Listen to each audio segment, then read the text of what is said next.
Unamkuta kabisa mwanaume mwenye miaka 50 ana mke mwenye miaka 40, ana watoto 5, anasomesha, amepanga, analipa kodi, chakula anahemea. Mwanaume akitoka kwenda kazini, mwanamke unaenda kwenye umaraya. Wanawake nyinyi mnataka nini kwenye maisha haya?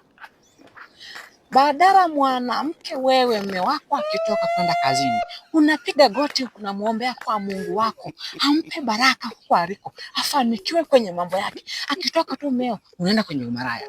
Wengine mnaenda mbali zaidi, unaleta mwanaume kwenye kitanda ambacho unalala na mume wako. Wanawake, ifike tu sehemu tukubaliane kwamba sisi wanaume wote tuna kitu, tutafika mbali. Na kingine, wanawake wote tukubaliane kabisa, ndo shetani mwenyewe kutoa mama yako mzazi na mama yangu.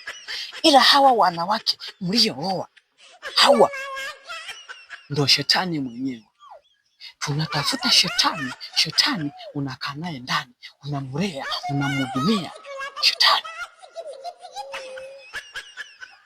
Wanaume wote, Mungu atubariki. Amen.